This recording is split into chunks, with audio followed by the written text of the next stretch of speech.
On this week's Northwoods Adventure, Shane Lee turns back time on a tour of the historic log village in Crosslake. Hidden away in the woods at the south end of Crosslake is the historic log village. The site takes visitors back to the local logging boom that was Watertown Township in the early 1900s. At one time, the Crosslake lumber camp held 1,400 people.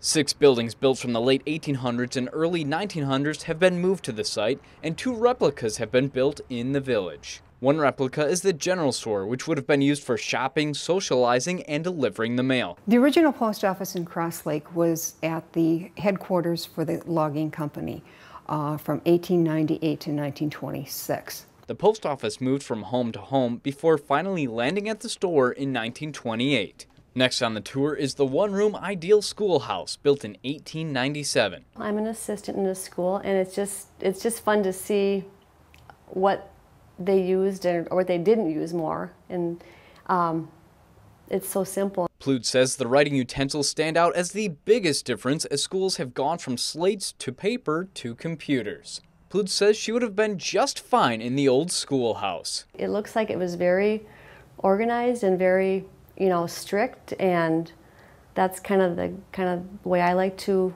be in a classroom. The rules would also have to be strict in the Heath Homestead. The Swedish immigrants raised 7 kids in the small building constructed in 1892.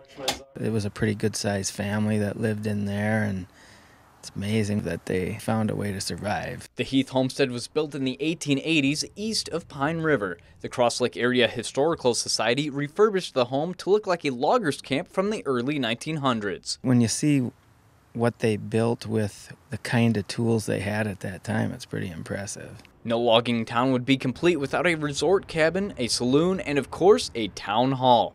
The Watertown Township Town Hall was constructed in 1923 and was used until 1950. The building now holds several local artifacts. On site, we have the switchboard from the Old Manhattan Beach Hotel just down the road. When a call would come in, a number would appear and the operator would plug into the appropriate place. They would say, "Operator, how may I help you?" And then they would plug the other end in to the requested line and press the button. Any issues brought up in the town hall would certainly be categorized as old business. Shane Lee, Lakeland News. If you've enjoyed this segment of Lakeland News, please consider making a tax-deductible contribution to Lakeland Public Television.